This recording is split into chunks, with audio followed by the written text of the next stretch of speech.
poor mother spends the night sewing a dress for her daughter to go to the school party. The billionaire finds out and does something incredible. The door burst open with a bang. Mia came in like a small, blonde hurricane, backpack on, blue eyes shining in a way that Anna knew well. It was the shine of important news, the kind that couldn't wait another second. "Mommy!" Anna was at the sink, washing the lunch dishes. She turned, drying her hands on her frayed apron. "Hi, sweetie. How was school?" "Mommy, there's going to be a party." Mia threw her backpack on the floor and ran to her. "The teacher said there's going to be an end-of-year party with music and everything." "And you know what else?" Anna knelt, getting down to her daughter's level. "What? All the girls are going to wear pretty dresses." Mia's eyes were so full of expectation, they seemed to light up the entire kitchen. "I want a new dress, Mommy. Can I?" The world stopped for a moment. Anna felt the weight of those words. A new dress. Two simple words that carried an entire universe of impossibilities. She took a deep breath, trying to find the right words, the ones that wouldn't break the sparkle in her daughter's eyes. "Honey." Her voice came out softer than she intended. "Mommy doesn't have money for a new dress right now." The sparkle wavered, just a little. Mia bit her lower lip, the way she always did when she was trying not to cry. "But all the girls are going to be pretty." Anna felt her heart tighten. She pulled her daughter close, hugging that small body that smelled of crayons and the school playground. "Listen to me." She pushed Mia back just enough to look her in the eyes. "We'll figure something out. I promise."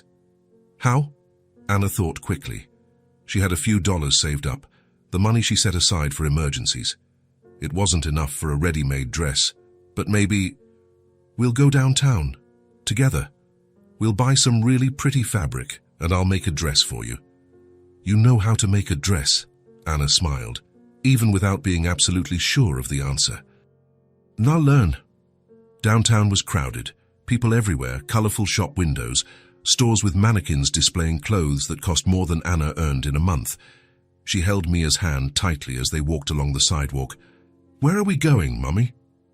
"There's a fabric store up ahead. Let's see what we can find." The store was small, squeezed between a bakery and a pharmacy. Rolls of fabric were piled on the shelves, forming a rainbow of possibilities. Anna went in with Mia, who immediately let go of her hand and ran to the fabrics. "This one. Mommy, this one." It was a light blue fabric, simple, with no shine or elaborate patterns. But the way Mia touched it, with her small fingers stroking the surface, made it seem like the most precious fabric in the world. "You like this one?" "I love it. It looks like the sky."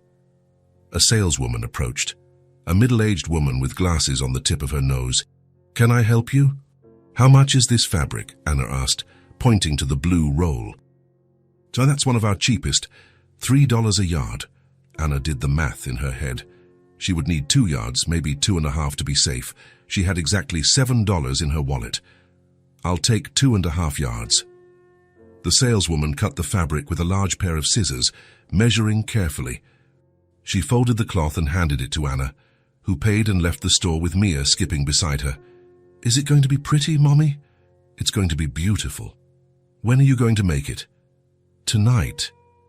After Mia fell asleep, Anna took the fabric out of the bag and spread it on the kitchen table. The house was silent, only the ticking of the wall clock marking the passage of time. She had an old sewing machine, an heirloom from her grandmother that she kept in the closet. She pulled the machine onto the table, plugged it in, and heard the familiar hum of the motor. The problem was that Anna had never made an entire dress in her life. She had hemmed pants, sewn on buttons, mended tiers. But a whole dress, with straps, a waist, a uniform hem. That was uncharted territory. She took a piece of paper and tried to draw a basic pattern. She measured, remeasured, drew crooked lines. She placed the paper on the fabric, marked it with chalk and cut slowly, afraid of making a mistake. The first piece came out crooked. Anna looked at it and sighed. She undid everything and went back to the beginning. The second attempt was better, but the straps were uneven. One was wider than the other, one higher than the other. She undid it again. The hours passed. Her fingers started to ache. The machine's needle pierced the fabric with mechanical precision, but her hands failed. In a careless move, the needle caught her index finger. Anna pulled her hand back with a muffled cry, watching the drop of blood form on her fingertip. She sucked on the injured finger and continued. She couldn't stop. She wouldn't stop. Outside, the night had already turned into early morning. The house was cold. Anna put on an old sweater over her shirt and went back to the machine. She sewed the front to the back, but when she tried to adjust the straps, she realized she had cut one of them too short. She undid it, tried again. The thread got tangled in the machine. Anna stopped. She looked at the clock. 3:40 in the morning. The fabric lay on the table, cut, partially sewn but far from being a dress. The straps needed adjusting. The hem needed to be done. The sides needed to be closed. There was so much left to do, and she had to wake up in 2 hours to go to work. Her eyes burned. Her hands trembled with exhaustion. Anna looked at the blue fabric she had promised to turn into a dress and felt a lump in her throat. She hadn't done it. She tried. She really tried. But she didn't know enough. She didn't have enough time. And now the fabric was there, cut and useless, further from being a dress than when it was whole on the roll. Anna rested her head on the table and closed her eyes for a moment. Just a moment. She felt the hot tears stream down her face. She had promised Mia, and she had failed. The alarm would go off in a few hours, and she would have to leave for work.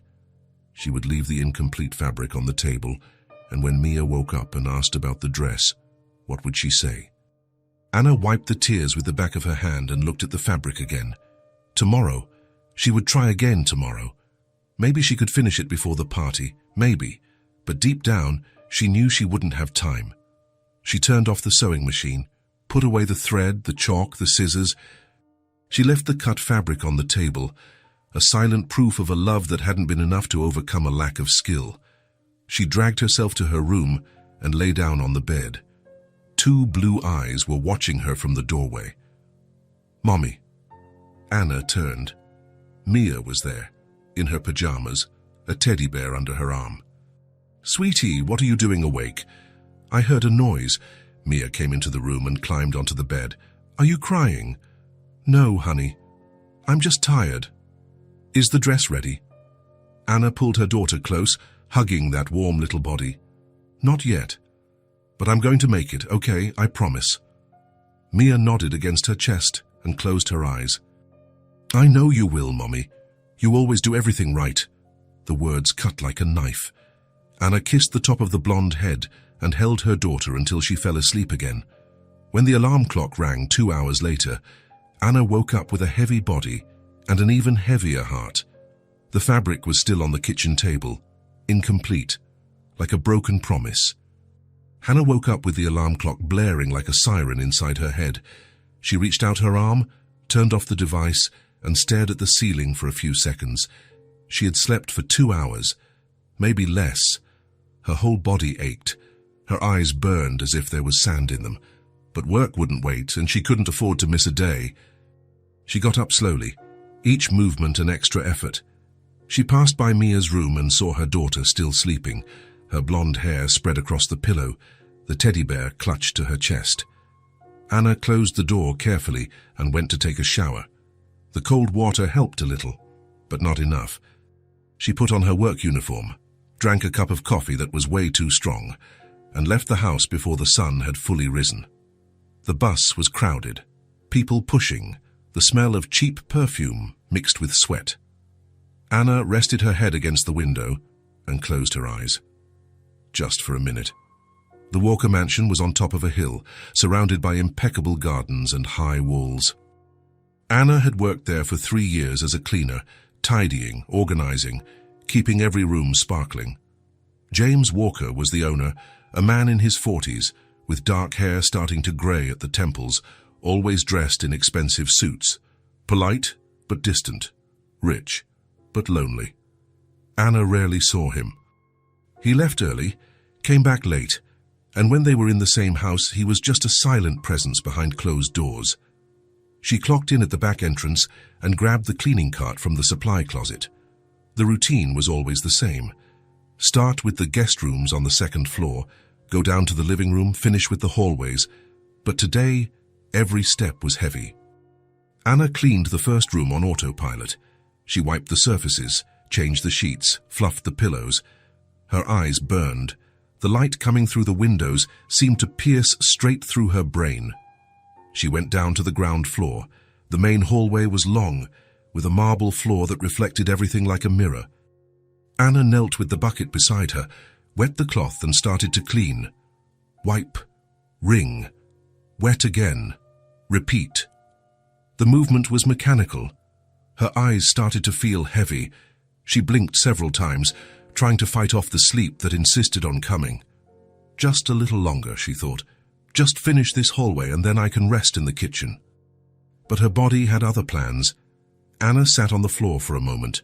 Just to rest her back, she leaned against the wall, the damp cloth still in her hand. She closed her eyes, just for a second. She didn't hear the footsteps approaching. She didn't notice when the figure stopped beside her. She only felt a light hand touch her shoulder. "Anna?" She woke with a start, her heart racing. She looked up and saw James Walker standing there, looking down at her with an expression that mixed surprise and concern. Anna jumped to her feet. The cloth fell onto the wet floor. "Mr. Walker, why are you sleeping at work?" The question was direct. The tone wasn't aggressive, but it wasn't kind either. It was confused. He genuinely wanted to understand. Anna felt panic rise in her throat like boiling water. Her job. She needed this job. She couldn't lose this job. "Please don't fire me." The words came out fast, almost shouted. She clasped her hands in front of her, fingers intertwined tightly. "I swear it won't happen again. James raised his hand, signaling for her to calm down. "Anna, breathe. No one is going to fire you." She took a breath, once, twice. Her hands were still shaking. "Are you all right?" he asked, and this time his voice was softer. Anna nodded, but she knew it was a lie. "Sit here." He pointed to a wooden bench against the hallway wall. "Let's talk." Anna sat on the edge of the bench, her back straight, her hands in her lap. James sat beside her, keeping a respectful distance. "What happened?" "I'm sorry, sir. I didn't mean to fall asleep. I swear." "I know, but why are you so exhausted?" Anna bit her lip. She looked down at her hands, dirty with soap and water. "I was up sewing my daughter's dress." The words came out quietly, almost ashamed. "The party is tomorrow. She asked for a new dress, but I didn't have the money, so I bought some cheap fabric and tried to make it at home." She looked up at him. "But I don't know how to sew properly. I made mistakes several times. I had to undo it and start over. I spent the whole night trying, but..." Her voice broke. "I couldn't finish it." James was silent. Anna waited. She waited for the scolding, the disappointment, the lecture on professional responsibility, but none of that came. "How old is your daughter?" 5. "And you spent the entire night trying to sew a dress for her?" "Yes, sir," he sighed. It wasn't a sigh of impatience. It was something different, almost like understanding. "Oh, you don't have to sew anymore." Anna blinked, confused. "What?" "Bring your daughter here tomorrow. I'll buy the dress." The world tilted slightly. Anna looked at him as if she had misheard. "Sir, a dress for the party." "I'll buy it." "No!" The answer came out quickly, almost automatically.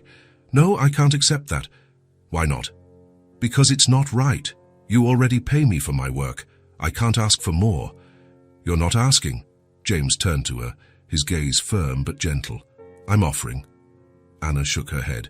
"Thank you, Mr. Walker, but I'll manage. I still have time." "I can try again tonight." "Anna." He said her name with a patience that caught her off guard. "Look at you, you're exhausted. You nearly passed out in the middle of your work. If you try again tonight, the same thing will happen tomorrow." "I can do it. It doesn't have to be this hard." "But I promised her." Anna's voice was broken now. "I promised I would make the dress, and you tried.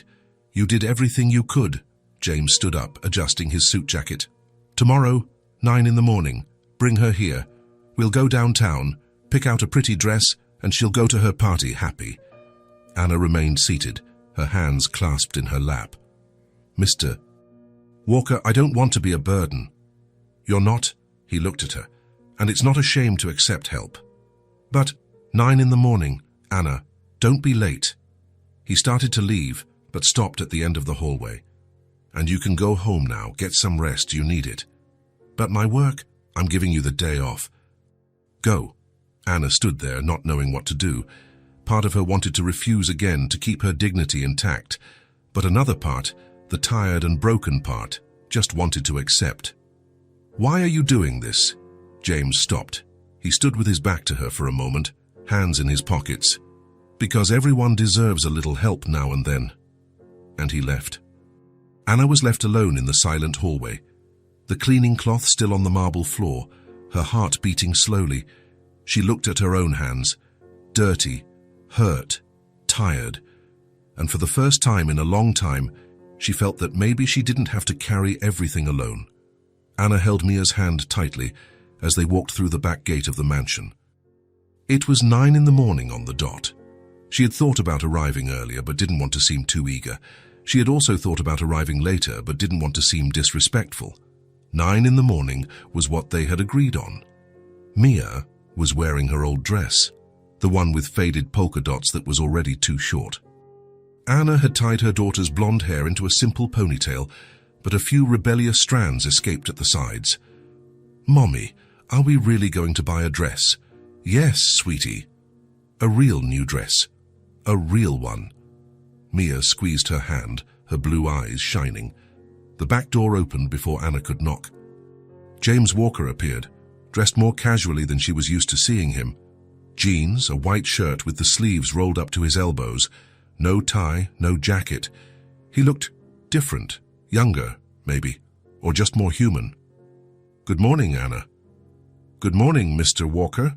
James looked down at Mia, who hid a little behind her mother, curious but shy. "And this must be Mia." Anna placed a hand on her daughter's shoulder, gently pushing her forward.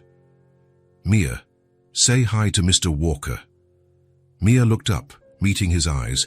She was silent for a moment, sizing him up. Then she let go of her mother's hand and took a step forward. "Hi." "Hi, Mia." James smiled. "Your mom told me about the party." "It must be an important party." "It is," Mia nodded seriously. "There's going to be music and everything." "Music is very important." He looked at Anna. "My car is out front. Shall we go?" The car was big and quiet, the kind of car Anna only saw from a distance.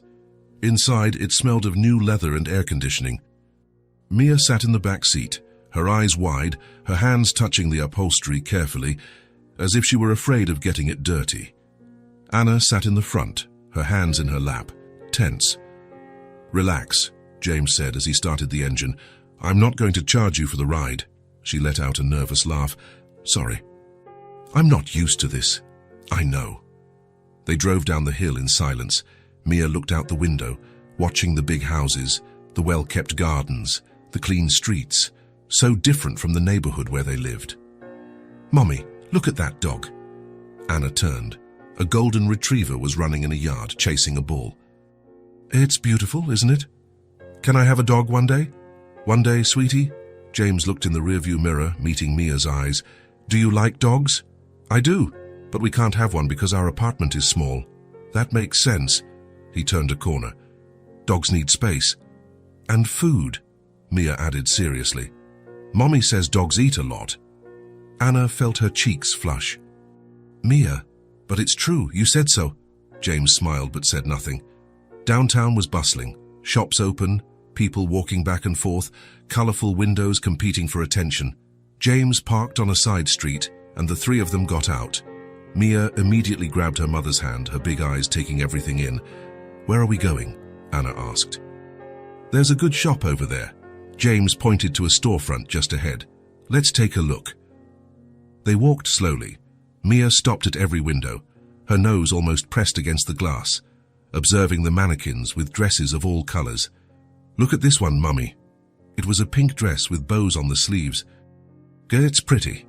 "And this one, a white dress with embroidered flowers. That's pretty too." James walked beside them, hands in his pockets, observing in silence. Anna felt the weight of the situation. a rich man, taking time out of his day to take a cleaner and her daughter to buy a dress. It felt unreal. They reached the store James had mentioned. The window was full of children's dresses, arranged by color, like a rainbow of fabric. "Let's go in," James said, holding the door. Anna entered with Mia. The inside of the store was clean, well lit, with shelves full of clothes and a smiling saleswoman behind the counter. "Good morning. Can I help you? We're looking for a dress for her," James said, pointing to Mia. "Something for a school party." "Of course. How old is she?" 5, Anna answered. "Perfect. We have several styles. Come with me, sweetie." The saleswoman held out her hand to Mia, who looked at her mother for permission. Anna nodded, and Mia let go of her hand to follow the woman. James stood beside Anna, watching as the saleswoman showed them different options. Mia touched the dresses carefully, feeling the fabrics, but didn't seem decided. "How about you pick one and try it on?" the saleswoman suggested. Mia looked at the dresses. She ran her hand over a blue one, a green one, a white one. Then her eyes landed on a yellow dress hanging a little higher. "That one." "Which one?" The saleswoman followed her gaze. "That yellow one." The woman took the dress and held it up in front of Mia. "Good choice. Want to try it on?" Mia looked at Anna. "You can, sweetie." The saleswoman took Mia to the fitting room. Anna waited, her hands clasped in front of her. James stood beside her, silent. "Mr. Walker." "James," he interrupted gently. "You can call me James." Anna blinked. "I don't think I—" "Outside the mansion, at least." He looked at her. "Here, I'm not your boss, just someone helping out." She didn't know what to say, so she just nodded. The fitting room curtain opened. Mia came out, and Anna felt her heart tighten. The yellow dress fit perfectly. It wasn't extravagant. It had no glitter or exaggerated bows. It was simple, but beautiful, the kind of dress a 5-year-old girl would wear and feel special in. Mia twirled, making the skirt spin. "Mommy, look. You look beautiful, sweetie." "It looks like the sun," Mia said, looking down, touching the fabric. "It's yellow like the sun." The saleswoman smiled. "It looks perfect on you." Mia ran to Anna, who knelt to be at her level. "Do you like it, Mommy?" "I like it very much." "Can I get it?" Anna looked at James. He was already taking his wallet out of his pocket. "You can," he said. Mia left the store holding the bag with both hands, as if it were a treasure. Anna walked beside her, trying to find the right words. "Mr. Walker." "James." "James," she corrected, but the word sounded strange coming from her. "Thank you." "Really?" "I don't know how to thank you." "You don't have to thank me." "Yes, I do. You had no obligation to do this." He stopped walking. He looked at her. "I know, but I wanted to." Anna held his gaze for a moment. There was something there, something she couldn't name. It wasn't pity, it wasn't superiority. It was something simpler. Kindness, maybe. "She'll be the prettiest girl at the party," James said, looking at Mia, who was walking a few steps ahead. "She will," Anna agreed, her voice low. They returned to the car in silence. Mia couldn't stop talking about the dress, about the party, about how she was going to show her friends. James drove back to their neighborhood. When they stopped in front of the small ham-worn-down building where Anna lived, Mia turned in the back seat. "Thank you, Mr. Walker." "You're welcome, Mia." "You're nice," James smiled. "You too." Anna got out of the car with her daughter. Before closing the door, she looked at him one last time. "Thank you, really?" He just nodded. Inside, Mia took the dress out of the bag and put it on immediately. Anna helped with the zipper on the back, adjusted the straps, and took a step back. "There's going to be music, food, and games." Mia twirled around the living room, her arms outstretched. "The teacher said so." "It's going to be lovely, sweetie." Mia stopped twirling and looked at her mother. "Mommy?" "Yes." "Can Mr. Walker come to the party?" Anna blinked. "Mia, he's a very busy person. He can't—" "But he was nice, and he bought my dress." Mia clasped her hands, making that face Anna couldn't refuse. "Please, honey, he won't want to go to a school party." But we can ask. Anna sighed. She knew Mia wouldn't give up. We can ask. But if he says no, you can't be upset, okay? Okay. The next day, Anna went back to work. She cleaned the rooms, mopped the hallways, organized the kitchen. In the middle of the afternoon, she heard footsteps coming down the stairs. James appeared, jacket over his arm, tie loosened. Anna, Mr. Walker. He smiled slightly upon hearing the formal address again. How's Mia? Good. She hasn't stopped talking about the dress. I'm glad. Anna took a deep breath. It was now or never. Mr. Walker, Mia. She wanted to ask you something. James raised an eyebrow. An invitation to the school party. Anna spoke quickly, as if that would make it less awkward. She wanted to know if you could go. But I understand if you can't, of course. I know you have important things to do, and what day is it? Anna paused. Friday, at 3 in the afternoon. James thought for a moment, then he nodded. Yes, I can go. Sir? Friday, 3 in the afternoon, I'll be there. Anna was speechless. He hadn't hesitated. He hadn't made excuses. He just accepted. Are you sure? I am. James picked up his car keys from the table. Send me the address. But, Anna.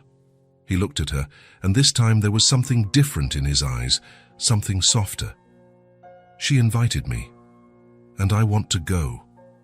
Anna felt a lump in her throat. Thank you. See you Friday, then. See you Friday. He left, and Anna stood in the empty living room, still processing what had just happened. A billionaire was going to a 5-year-old school party because she had invited him, and because, somehow, he had wanted to say yes. The school gym was small and simple, with a painted concrete floor and walls decorated with children's drawings.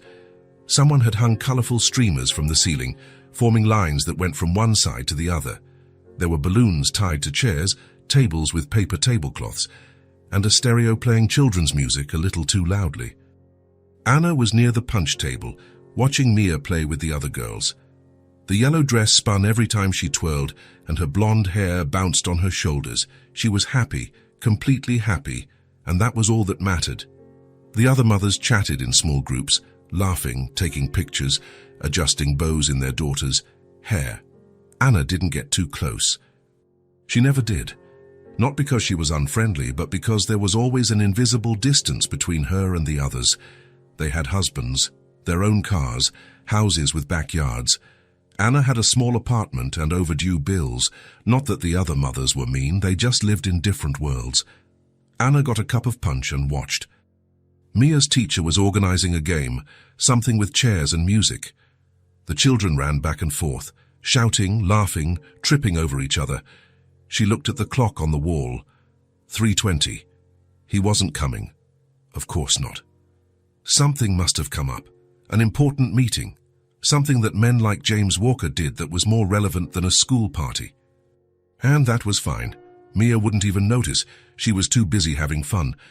Anna took a sip of her punch and turned to put the cup on the table. That's when she heard it. "Mommy! Mommy, look!" She turned. Mia was pointing to the gym door, jumping, waving both hands. Anna followed her daughter's gaze. James Walker was standing in the doorway. He was wearing jeans and a light blue shirt. No tie, no jacket. He looked out of place there among the childish decorations and the juice-stained floor, but he was there, and he was holding a bouquet of flowers. It was nothing extravagant, just a simple bouquet with sunflowers and some white daisies wrapped in brown paper. Mia left her friends and ran towards him, her shoes tapping on the concrete floor. "You came!" James knelt, getting down to her level. "I promised, didn't I?" Mia threw her arms around his neck in a tight hug. James seemed surprised for a second, but then he smiled and carefully returned the hug. Anna stood where she was, the forgotten cup of punch in her hand, just watching. He had come. He had really come. Mia pulled James by the hand, dragging him into the gym. "Come on, come meet my friends." James let himself be dragged, holding the bouquet in his other hand. He passed by Anna, and for a moment their eyes met. He gave a slight, almost shy nod. Hannah just nodded back, unable to find words. Mia introduced James to all the girls in her group. He greeted each one. asked their names, complimented their dresses. He wasn't in a hurry. He didn't look at his watch. He didn't seem to be anywhere else mentally. He was there, completely present. Anna approached slowly, still processing. "Mr. Walker." He turned. "Anna." He held the bouquet out to her. "I brought this for you." She blinked. "For me?" "For both of you. But I thought you should hold it." Anna took the bouquet, feeling the light weight of the flowers, the gentle scent of the sunflowers. "Thank you, you didn't have to." "I know." Mia pulled on James's sleeve. "Come see the game." "Come on." He looked at Anna, as if asking for permission. She smiled, gesturing with her head. "Go on." James let himself be dragged again. The other children had already noticed there was someone new, and soon a group formed around him. He answered questions, listened to stories, laughed at jokes that only made sense to a 5-year-old. Hannah watched it all from a distance. There was something strange about the scene, something that didn't fit. A rich man, in expensive suits and an imported car, crouching on the floor of an old gym, talking to children about dinosaurs and cartoons. But at the same time, it fit perfectly. One of the mothers approached Anna, curious. "Who is he?" Anna hesitated. "A friend." "A friend?" The woman raised an eyebrow. "Looks like more than that." "It's not." The woman looked at James again, clearly unconvinced. "Lucky you, then." She walked away before Anna could respond. The teacher announced that a performance was about to begin. The children had rehearsed a song, and now it was time to show their parents. Mia ran to Anna. "Mommy, come, you too, Mr. Walker." They were led to the front where chairs were arranged in rows. Anna sat, and James sat next to her, keeping a respectful distance. The children got up on the small, makeshift stage. Mia was in the middle, smiling, waving at Anna and James. The music started. It was a simple song, about friendship and joy, with gestures the children made as they sang.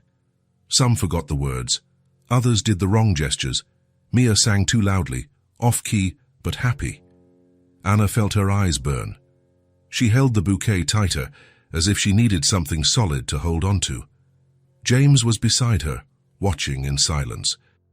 But when Anna glanced over, she saw that he was smiling. It wasn't a polite or forced smile. It was genuine. The song ended. The parents applauded. The children ran down from the stage, and Mia went straight to Anna. "Did I do good, Mommy?"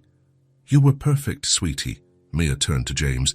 "And you, Mr. Walker?" "Did I do good?" "You were the best," he said seriously. "Without a doubt." Mia smiled so wide Anna thought her face would split in two. The party continued. There was cake. There was dancing. There were games. James stayed the whole time. He didn't leave early, didn't make an excuse, didn't look at his phone every 5 minutes. He stayed. Anna watched him from time to time, trying to understand, trying to fit this man into the image she had of him. The distant boss, the busy billionaire, the owner of the mansion on the hill. But that image was cracking, because the man she saw now was not distant. He was not unreachable. He was just someone who had chosen to be there, at a simple party, with noisy children and paper decorations, and that changed everything. When the party ended, the mothers began to gather their things, the children ran around tiredly, and the gym slowly emptied. Mia was in Anna's arms, half asleep, her face resting on her mother's shoulder. The yellow dress was wrinkled, and there was a chocolate stain on the hem. James appeared beside them. "Want a ride?" Anna was about to refuse. She always refused, but she was tired. Mia was heavy in her arms, and he was offering so naturally that it felt wrong to say no.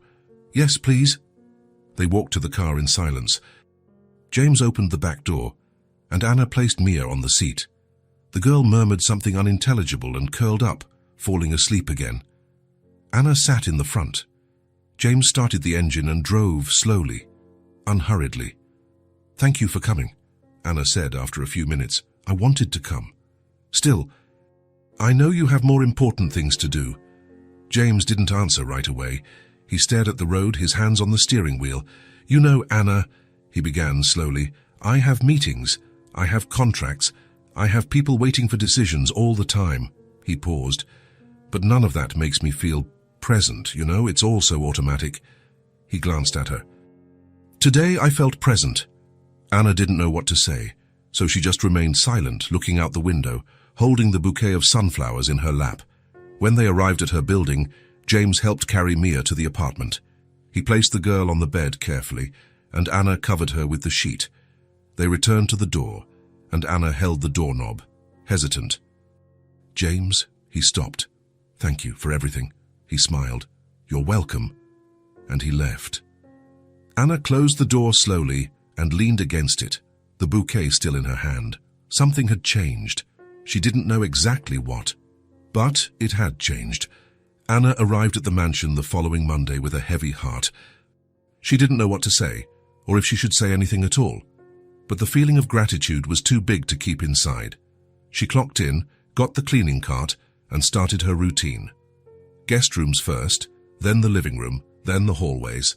Everything as usual, but it wasn't as usual. Every time she passed a window and saw the garden outside, she remembered James sitting in the gym, listening to Mia sing. Every time she cleaned a marble surface, she remembered him holding the bouquet of sunflowers at the party entrance. She couldn't get it out of her head.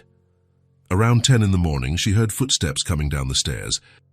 Anna was in the living room, arranging the sofa cushions. She turned and saw James appear, tie already in place, jacket over his arm. He stopped when he saw her. "Good morning, Anna." "Good morning, Mr. Walker." They stood there for a moment, looking at each other. Anna held a cushion in her hands, not knowing where to put it. "Mr. Walker, Can I talk to you?" "Just for a minute." James placed his jacket on the back of a chair, height of course.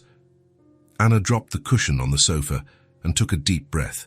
The words were all jumbled in her head, and she needed to put them in order before she spoke. "I wanted to thank you again for the party, for going. You already thanked me, Anna." "I know. But thank you doesn't seem like enough." She looked at her hands.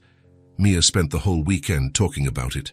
About the dress, about the party, about you being there. She wouldn't stop. Anna looked up, and this time there was something different in her eyes, something deeper. She felt like the other girls. The words came out low, almost a whisper. But they carried an enormous weight. James was silent. He didn't answer immediately. He just looked at her, processing what he had just heard.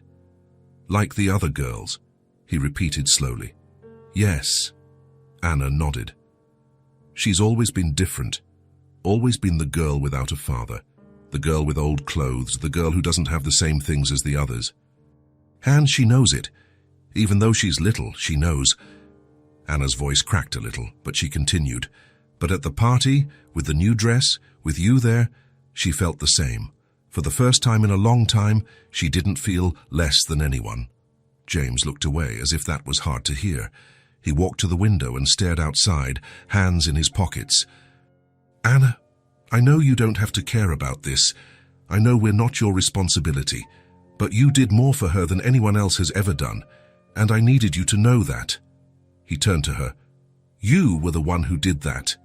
Anna blinked. "What?" "You."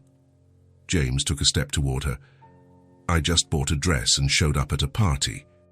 But you're the one who wakes up every day and makes her feel loved.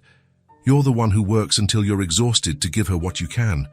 You're the one who tried to sew a dress all night without knowing how." He stopped in front of her, his gaze firm but gentle. "I just helped a little. The rest was all you." Anna felt a lump in her throat. She tried to speak, but the words wouldn't come out, so she just shook her head as if disagreeing. "That's not true. If it weren't for you, Anna, she wouldn't have a mother who moves mountains for her," James interrupted gently. "That's worth more than any dress." She swallowed hard. She didn't know whether to laugh or cry. So she did neither, just stood there, holding on to those words as if they were something precious. "Thank you," was all she could manage to say. "You don't have to thank me." "Yes, I do." James smiled slightly. He picked up his jacket from the back of the chair and put it on, adjusting the shoulders. "How is she?" "Good." She's already asked to sleep in the dresser, but I told her she couldn't. He chuckled. Makes sense. Anna went back to the sofa, picked up the cushion she had dropped, and put it in its place. James watched for a moment. Anna, she looked at him. If you ever need anything, you can talk to me. You don't have to wait until you're at your breaking point. She nodded, but she knew she wouldn't do that. Asking for help was never easy. Asking once had been hard enough, but it was good to know the offer was there. James picked up his car keys from the table. I'm heading out. Call me if you need anything. Okay. He walked to the door but stopped before leaving. Anna? Yes? I enjoyed going to the party. She smiled. Mia enjoyed you being there too. Then it was worth it. And he left. Anna was left alone in the room, the sound of the door closing echoing in the silence. She looked around, at the expensive furniture, the clean walls, the floor that reflected the light. That house had always seemed too big, too empty. But now somehow it felt a little less cold. Maybe because now she saw the person who lived there, not just a distant boss, not just a rich man, but someone who had chosen to show up. Someone who had held a bouquet of sunflowers and watched children sing off-key. Someone who somehow had cared. Anna went back to work, but something had changed inside her. It wasn't love. Not yet. Maybe it never would be, but it was respect. It was recognition. It was the seed of something she couldn't name, and that, for now, was enough. When Anna got home that night, Mia was drawing at the kitchen table. Colored pencils were scattered everywhere, paper covered in colorful lines. What are you drawing, sweetie? Mia held up the paper. Mr. Walker. Anna moved closer. The drawing was simple, like any child's drawing. A stick figure with black hair, holding yellow flowers. Next to him, another, smaller stick figure in a yellow dress. It's beautiful. Can I give it to him? Anna hesitated. You can. I'll take it tomorrow. Mia smiled and went back to drawing, adding details that only she understood. Anna watched her daughter, her heart calm for the first time in weeks. Maybe the world wasn't as heavy as it seemed. Maybe there were good people out there, willing to help without expecting anything in return. And maybe, just maybe, she didn't have to carry everything alone all the time. It was a small, almost timid thought, but it was there, and it was real. It was Friday, and Anna had finished work early. James had been away on business during the week, and the house was empty, quiet, easier to clean without anyone around. She was putting the cleaning supplies away in the closet when she heard the back door open. She turned and saw Mia come in, backpack on, smiling. Mia, what are you doing here? Grandma brought me. She said she could pick me up from school and drop me off here. Anna's mother lived nearby and sometimes helped with Mia when she could. It was rare, but it happened. Okay, sweetie, let me just finish up here and we'll go home. Mia dropped her backpack on the floor and ran off to explore. Anna finished putting things away and was closing the closet when she heard the sound of a car arriving. She went outside and saw James's car parking in front of the garage. He got out, tie loosened, jacket tossed in the back seat. Anna, I didn't know you were still here. I'm just leaving. Just came to pick up Mia. Just then, Mia came running from the garden, her blonde hair flying. Mr. Walker! James smiled when he saw her. Hi, Mia. She stopped in front of him, her blue eyes shining in that way Anna knew well. The way that meant Mia was about to ask for something. Mr. Walker, Mommy is making dinner tonight. Can you come? Anna felt her face flush immediately. Mia, what? We are making dinner. But you can't just invite people like that. Mia looked at her mother, confused. Why not? Because you can't. James was watching the scene with a restrained smile. Anna turned to him, embarrassed. I'm sorry, Mr. Walker. She doesn't understand yet. I'd love to. Anna stopped mid-sentence. What? Dinner. I'd love to come. No, Mr. Walker, you don't have to. I know it was just a kid thing and...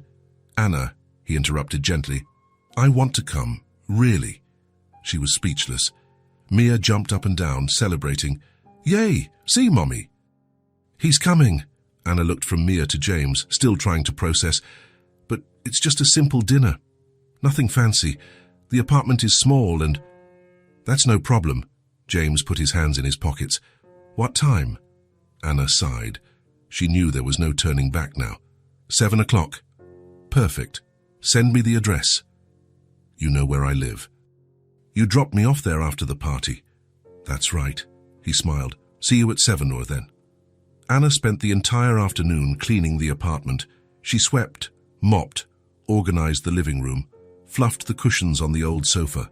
Mia helped in her own way, getting in the way more than helping, but with good intentions. Mommy, what are we making for dinner? Anna opened the fridge and looked at what she had. It wasn't much. Chicken, potatoes, some vegetables, rice. Roast chicken with potatoes and rice. Can we make a cake? Mia, there's no time to make a cake. Please, I'll help. Anna looked at the clock, 5:30. There was time, if she was quick. Okay. But you're going to do exactly as I say, no messes. I promise. At 7 o'clock sharp, the doorbell rang. Anna wiped her hands on her apron, took a deep breath, and went to open the door. James was there, still in his work clothes, but without a tie. He was holding a bottle of wine. Hi. Come in. He entered, looking around. The apartment was small. An integrated living room and kitchen, 2 tiny bedrooms, a cramped bathroom. Nothing compared to the mansion where he lived, but it was clean, organized, and it smelled like home cooking. I brought wine. I didn't know if you drank, but... Thank you. Anna took the bottle. You can sit down. Dinner's almost ready. James sat on the sofa. Mia came running from her room, wearing the yellow dress. Mr. Walker, you came. I did, and you look pretty again. I wanted to wear the dress for you to see. It looks perfect. Anna put the wine bottle on the table and went back to the kitchen. She took the chicken out of the oven, seasoned the rice, and arranged everything on simple platters. She didn't have nice dishes. She didn't have cloth napkins, but she had food made with care. It's ready. Come on, Mia. They sat at the small table, James at the head, Anna on one side, Mia on the other. There was no extra space. Anna served the plates. James picked up his fork and tried the chicken. This is very good. Thank you. Seriously.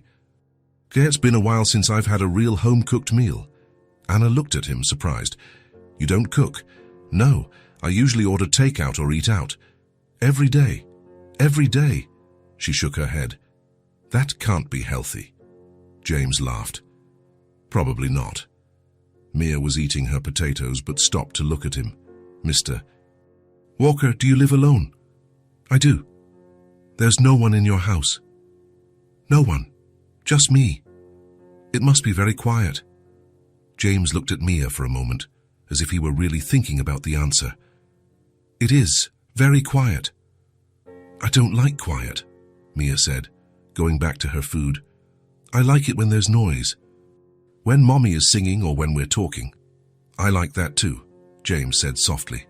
Anna watched the exchange in silence. There was something there, something she hadn't expected, a sadness hidden behind his words. After dinner, Mia brought out the cake. It was small, a little lopsided, with uneven frosting. She had made it herself, with Anna supervising, and she was proud. I made it. James looked at the cake as if it were the most impressive thing in the world. You made it yourself. Mommy helped a little, but I mixed everything. So, you're a chef now? Mia smiled so wide Anna thought her face would split. They ate the cake. It was good. Not perfect, but good. And James ate every piece, praising it, making Mia laugh. Anna watched it all from a distance, a strange feeling growing inside her. It wasn't discomfort. It was something different, something warm, belonging, maybe. As if that small table, that simple food, that moment was exactly what everyone there needed. After they finished, Anna took the plates to the sink. James offered to help, but she refused. You're a guest, sit down. I help at home. Your home doesn't count. Here, you're a guest. He smiled and went back to the living room. Mia had turned on the TV and was watching a cartoon, sitting on the floor, her back to the sofa. James sat and watched. Mia turned around every now and then to comment on something in the cartoon, and he would respond, even without really understanding what was happening on the screen. Anna finished washing the dishes and dried her hands. When she returned to the living room, she found Mia lying on the sofa, her head in James's lap, already asleep. James looked at Anna, not quite sure what to do. She fell asleep. Let me take her to bed. Anna carefully picked Mia up and carried her to the bedroom. She tucked her daughter in, kissed her forehead, and turned off the light. When she came back, James was standing looking out the living room window. "Want some air?" Anna asked. "There's a small balcony over there." "Sure." They went out onto the balcony. It was tiny, barely fitting 2 plastic chairs, but you could see the street, the lights of the surrounding buildings, the movement of the city below. Anna sat in one chair, James sat in the other. They were silent for a while. It wasn't an uncomfortable silence. It was peaceful, calm. "Thanks for dinner," James said, looking ahead. "Thanks for coming." "I enjoyed it, really." Anna looked at him. "Why?" He took a moment to answer. "Because it's been a long time since I felt part of something." The words came out quietly, almost a confession. Anna said nothing. She just waited. James took a deep breath. "My life is full of people. Meetings, events, business dinners, but at the end of the day, when I come home, everything is empty, always empty." He turned to her. "Tonight, I felt at home." Anna felt a lump in her throat. She didn't know what to say, so she just nodded. They fell silent again. It was James who broke the silence this time.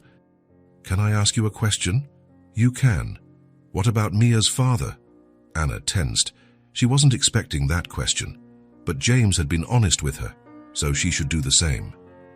"He left me when I was pregnant." The words came out simply, directly, no beating around the bush. James turned completely towards her now, listening. "We dated for 2 years. When I found out I was pregnant, I told him I thought he would be happy, or at least that he would stay with me." She looked at her hands. "But he just said he didn't want it, that he wasn't ready, that it would ruin his life." Anna took a deep breath. "He left, never came back, never asked about Mia, not once." "Anna, I was left with a lot of debt. I had to quit my job because the pregnancy was complicated. I lost the apartment where I lived. I had to move back in with my mother, who barely had room for me." She looked up. "But I never gave up. I never thought about giving up, because Mia was mine, and I was going to take care of her no matter what." James was silent. There was no pity in his eyes. There was respect. "You're stronger than you think." "I'm not strong. I just do what needs to be done." "That is being strong, Anna." She gave a faint smile. "Sometimes it doesn't feel like it." James leaned forward, his elbows on his knees. "You know, it's good to have real friends, someone to talk to, someone who listens without judging." Anna looked at him. "Are we friends now?" He smiled. "I think so." "Friends who live in completely different worlds?" "Maybe, but friends nonetheless." Anna nodded, and for the first time in a long time, she felt she wasn't alone, not romantically, not yet, maybe never. But there was a connection there, something real, something that went beyond boss and employee. Friendship. Simple. Honest. True. "Do you have friends?" Anna asked. James took a moment to answer. "I have acquaintances. I have partners. I have people who show up at parties and dinners." He looked at her. "But real friends? No, I don't." "Why not?" "Because when you have money, you never know if people like you or what you can give them." Anna understood. In a strange way, she understood perfectly. "I don't want anything from you," she said sincerely. "I know. So we can be friends." James smiled. "We can." They stayed on the balcony for another hour, talking about small things, about music, about books, about life. Nothing deep, nothing urgent, just conversation. And when James finally got up to leave, Anna walked him to the door. "Thanks again," he said. Come back whenever you want. I will. And Anna believed him. She closed the door slowly and leaned against it, her heart calm. She had a new friend, and maybe, just maybe, so did he. The following weeks brought a subtle change, almost imperceptible at first. James started showing up more, not in an invasive way, not in an exaggerated way, but he was there, present, in a way that felt natural. The first time, it was a Saturday afternoon. Anna was trying to fix the kitchen faucet that had been dripping for weeks. Mia was playing in the living room when the doorbell rang. "I'll get it!" Mia shouted, running to the door. Anna came out of the kitchen, her hands wet, and found James standing in the doorway holding a toolbox. "Hi." "Hi." Anna looked from the box to him. "What are you doing here?" "You mentioned the faucet was dripping. I brought tools." "James, you don't have to—" "I know. But I'm here." He walked in without waiting for an answer, went straight to the kitchen and opened the box. Anna stood there, still processing. "Mr. Walker came to fix it." Mia appeared beside him, curious. "Yep. Let's see if I remember how to do this." Mia sat on the floor watching his every move. James worked in silence, taking the faucet apart, replacing the washer, tightening the screws again. Anna stood in the kitchen doorway, watching. There was something strange about the scene. A rich man, in a suit and an imported car, crouching on the floor of her apartment, fixing an old faucet. But at the same time, it seemed perfectly normal. "Done?" James turned off the main valve and then turned it back on. The faucet no longer dripped. "Fixed." "Thank you." "You're welcome." He put away his tools, washed his hands, and left shortly after. He didn't stay for coffee. He didn't wait for extra thanks, he just fixed it and left. Anna stared at the faucet for a while, working, not dripping. And she hadn't needed to ask twice. The following week, James showed up again. This time, he brought books for Mia, 3 children's books, colorful, with stories about animals and adventures. I saw them in a bookstore and thought of her. Mia took the books, her eyes shining. "For me. For you."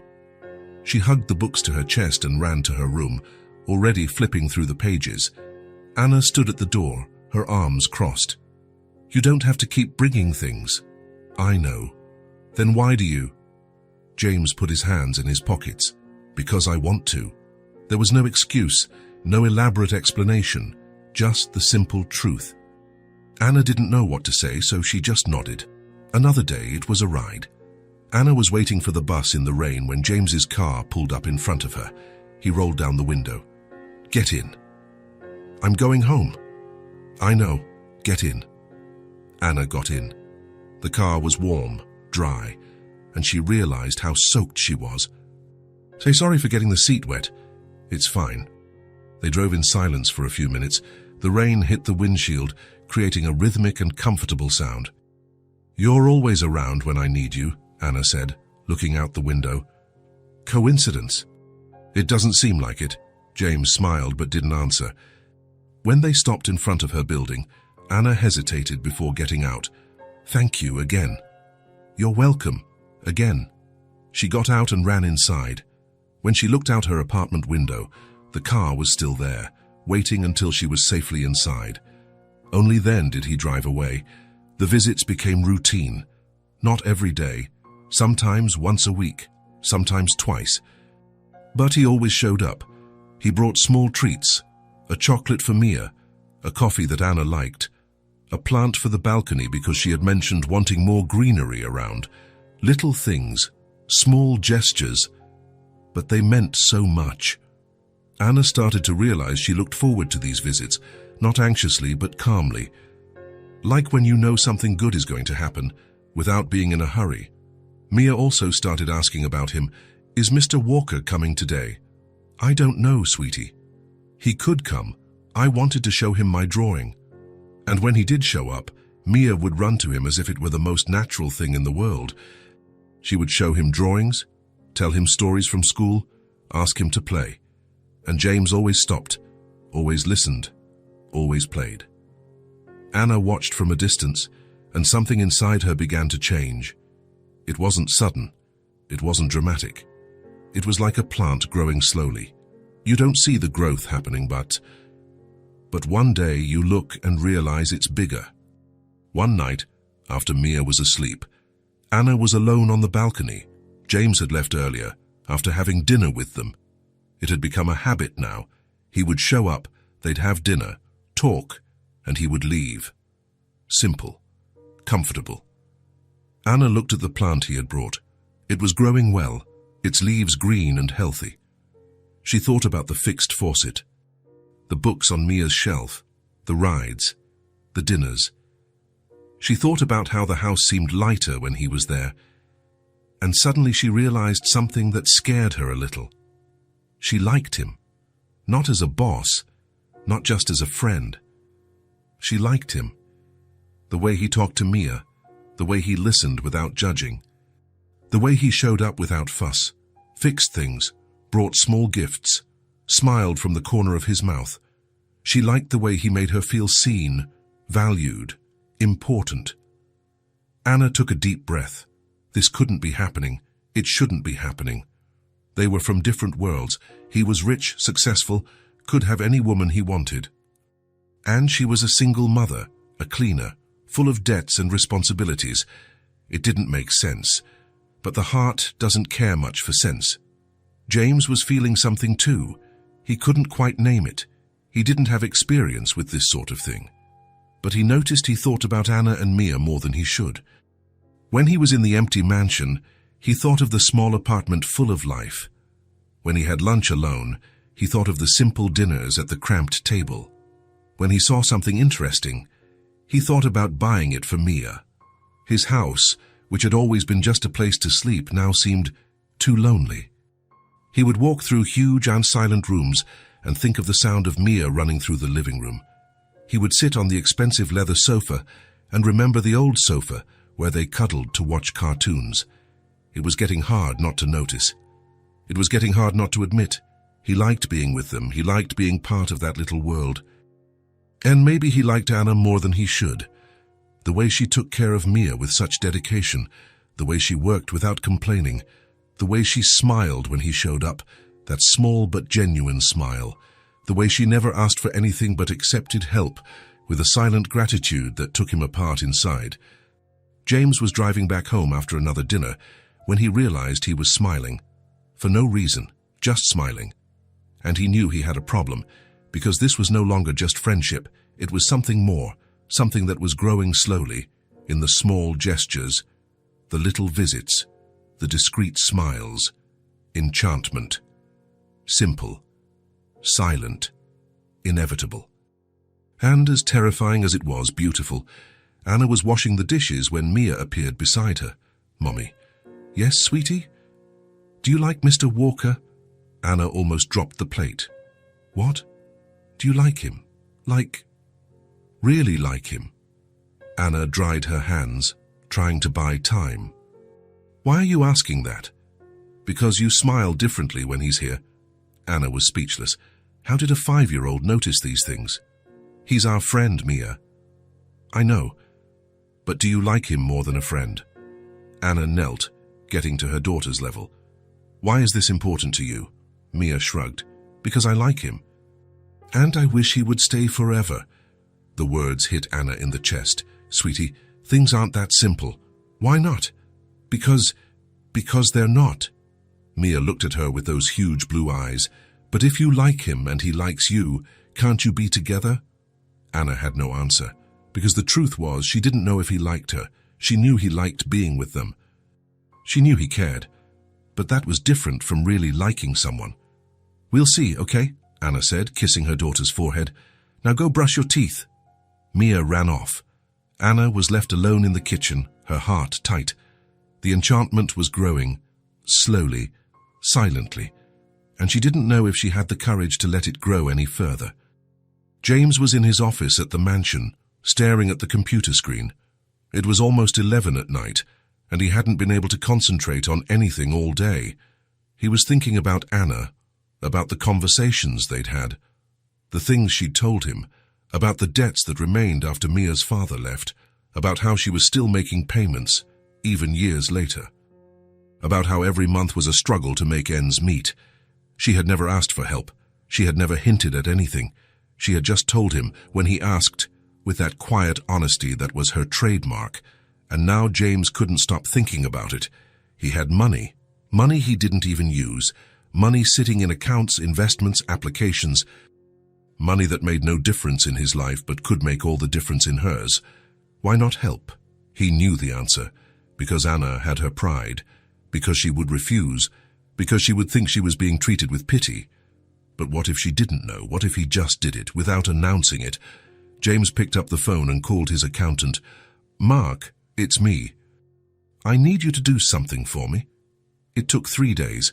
3 days for the accountant to track down all the debts in Anna's name. Credit card, loans, overdue payments, everything. James looked at the numbers on the screen. They weren't astronomical to him. They were the equivalent of a few weeks' profit for his company. But for Anna, they were years of hardship. He transferred the amount, all at once. Everything paid off. Then he called the HR manager who handled payroll for the house staff. "I want to increase Anna's salary by 40%. "Mr. Walker, that's quite a lot. Is there a specific reason?" "There is. She deserves it. But for the records, we need a formal justification. The justification is that I'm the owner, and I decide how much I pay," James said firmly, but without harshness. "Increase her salary, starting next paycheck." "Yes, sir." James hung up and stared out the window. He wasn't going to tell her, not yet. He wanted her to find out on her own, in her own time. He wanted her to have a moment that was just for her, without having to say thank you, without having to explain what she was feeling. He just wanted her to breathe. Anna found out the following Friday. She had gone to the bank during her lunch break to pay the monthly installment on her credit card. She opened the app while waiting in line, accessed the statement, and felt the floor drop out from under her. 0 balance.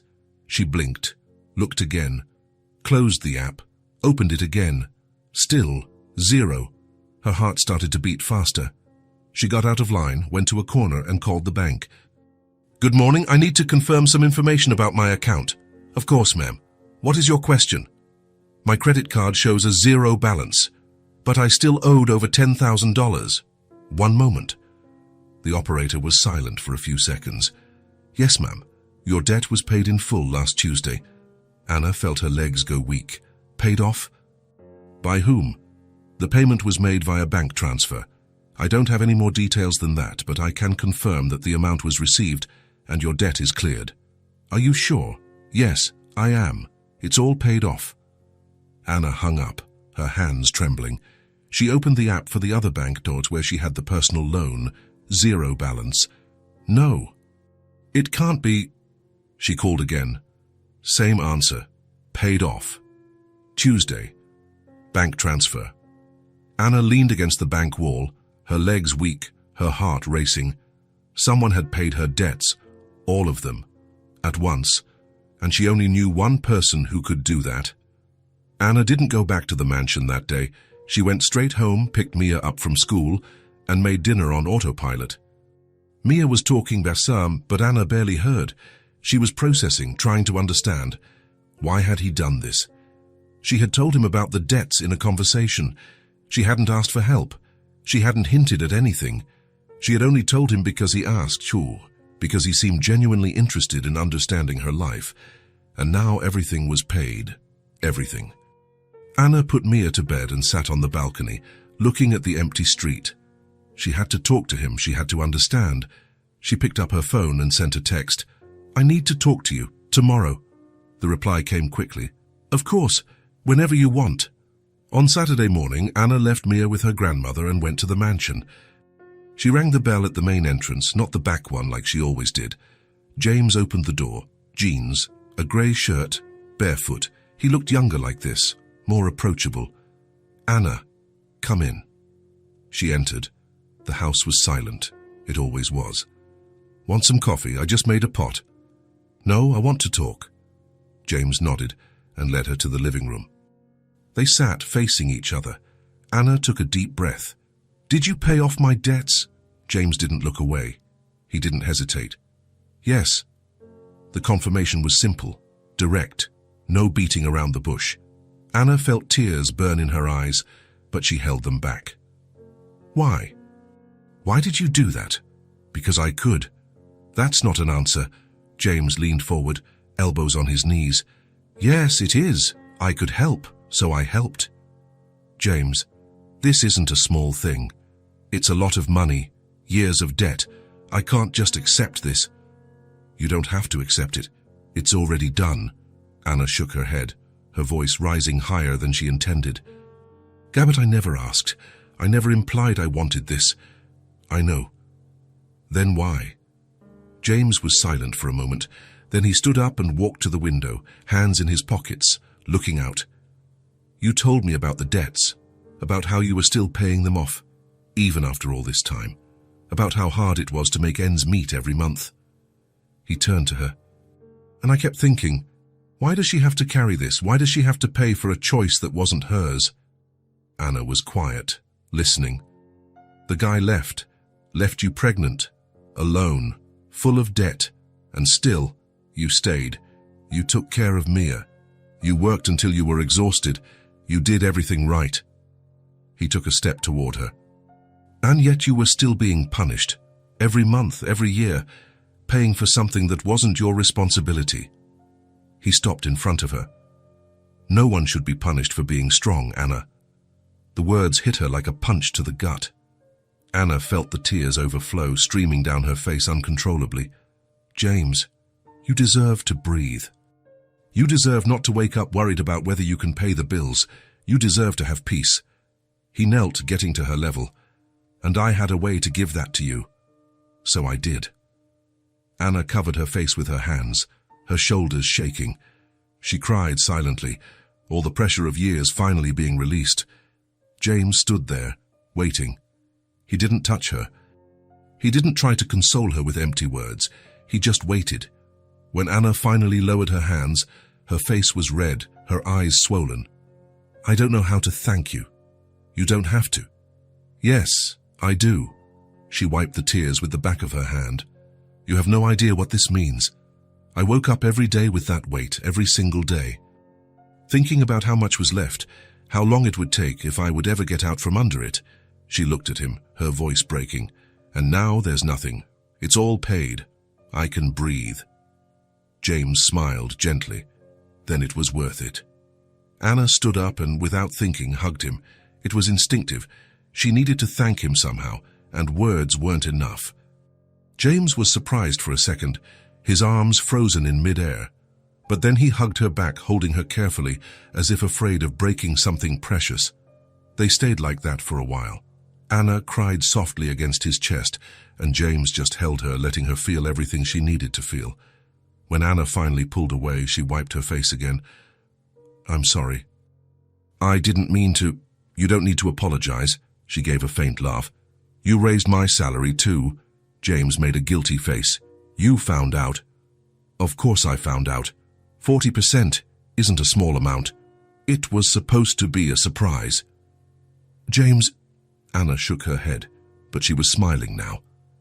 You're impossible. I've heard that before. She took a deep breath, trying to compose herself. Why are you doing all of this? Really?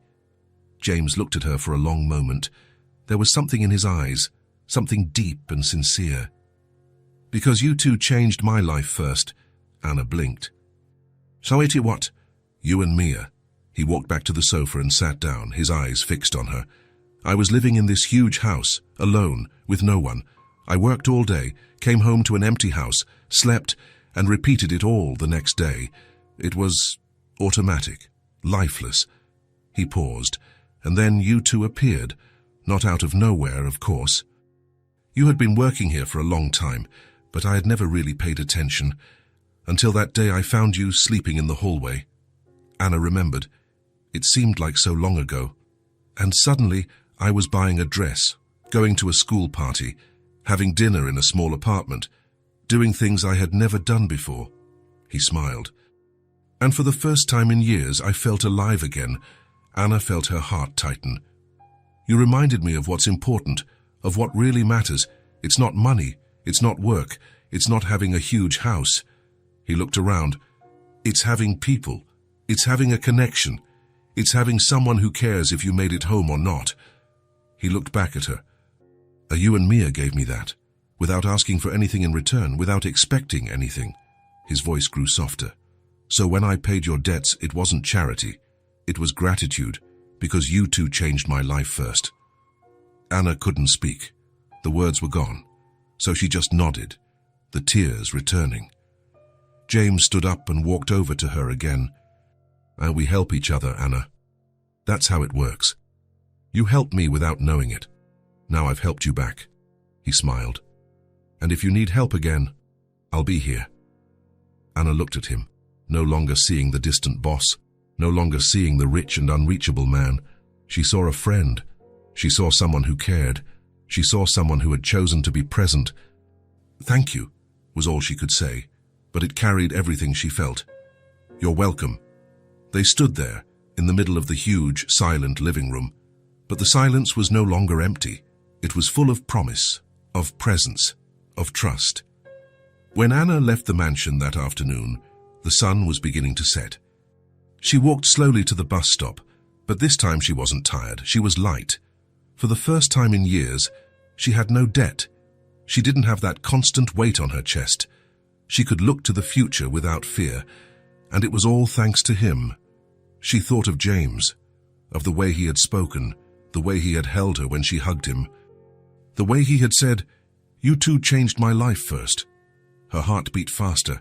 This was getting more complicated, but at the same time, it seemed like the simplest thing in the world. James stood at the living room window, watching Anna walk away. She walked differently, lighter, as if an invisible weight had been lifted from her shoulders, and it had. He smiled to himself. Helping was strange. He had always given money to charities, to institutions, to causes, but he had never seen the impact up close. He had never seen someone's face when their life changed, and now that he had, he knew he wanted to see it again.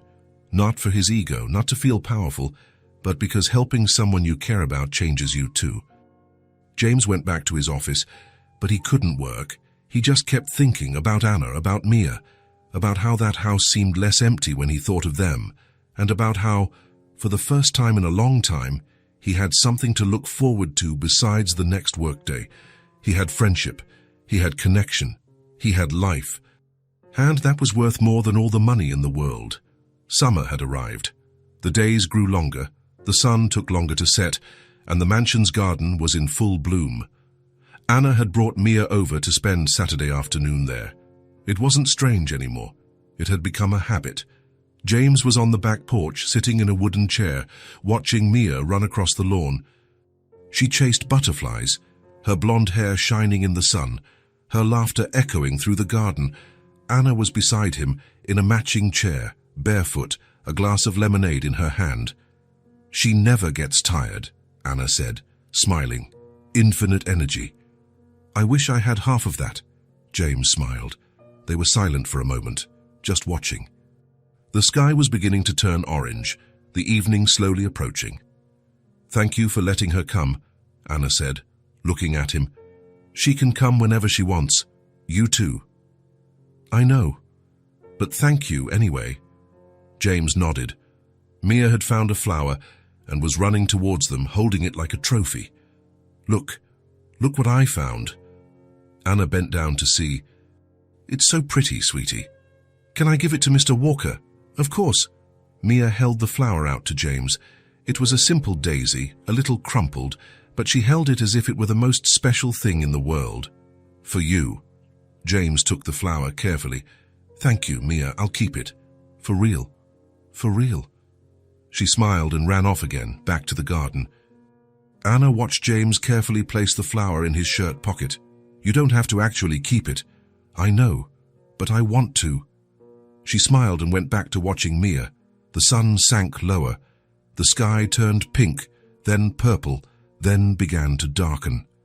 Mia finally got tired and came to sit in Anna's lap, resting her head on her mother's shoulder. "I'm sleepy."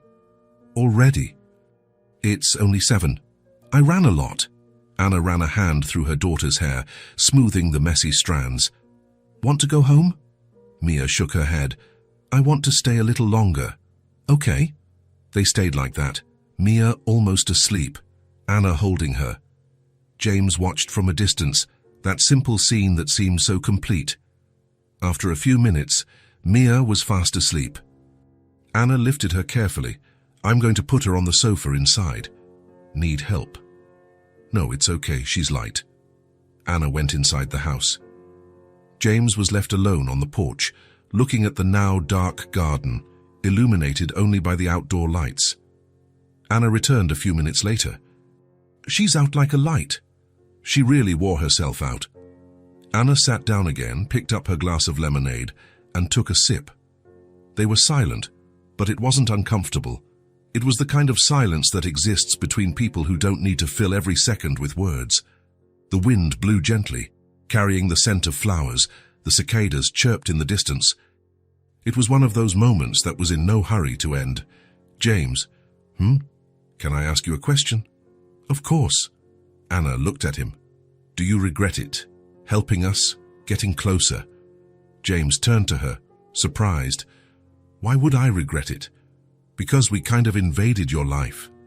You had a routine, you had your peace, and suddenly there's a child running in your garden and a cleaner sitting on your porch." James looked at her for a long moment. His eyes had something different now, something softer. "Anna, you didn't invade my life. You gave it life." She blinked. "What?" "Before you, I just existed. I woke up, worked, came home, slept. Repeated it the next day. There was nothing else." He looked at the garden. "And now there's a child's laughter in the garden. There's dinner on the table. There's someone asking how my day was." He looked back at her. "You reminded me of what's important." Anna tilted her head, her heart beating faster. "What is?" James smiled gently. "Caring." The word hung in the air, laden with meaning. "Caring about someone. Having someone who cares about you, not out of obligation, not out of self-interest, but because they want to." He paused.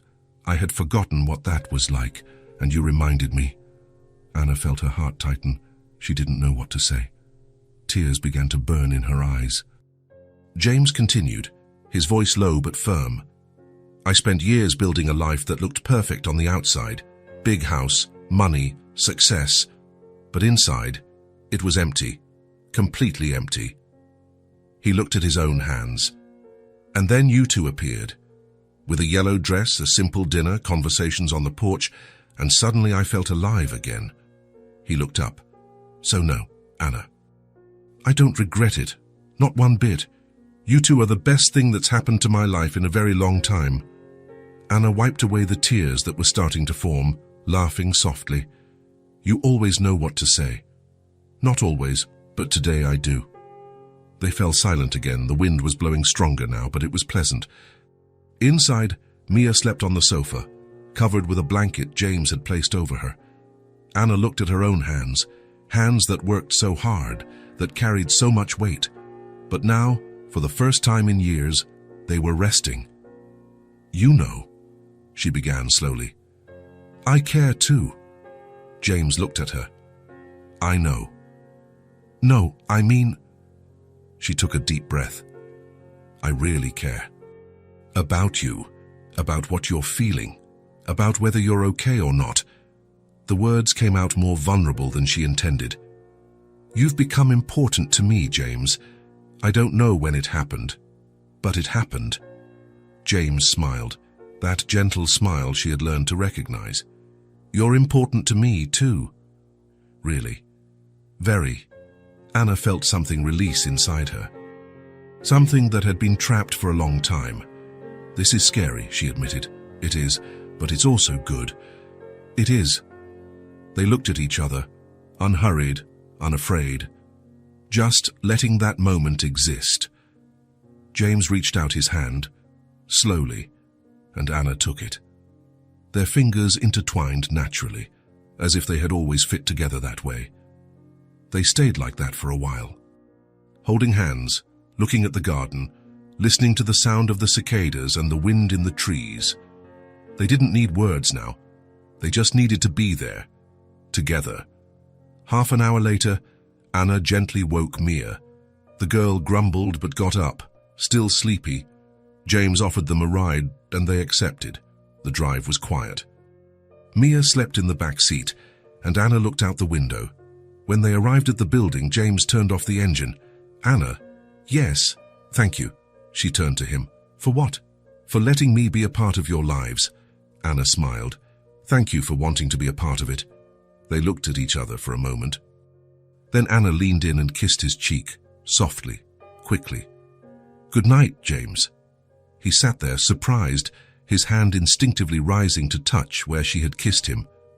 Good night. Anna got out and picked Mia up in her arms. James waited until she was inside the building before driving away. Inside the apartment, Anna put Mia in bed and tucked her in. She watched for a moment, her heart calm. Life wasn't perfect. There were still challenges, there were still hard days, but there was something she didn't have before. Hope. And maybe, just maybe, something more. Something that was growing slowly, in the small gestures, the quiet conversations, the comfortable silences, something that felt like a new beginning. Anna touched her own lips, remembering the kiss on his cheek. It had been impulsive, but it felt right, and from his expression, it had been welcome.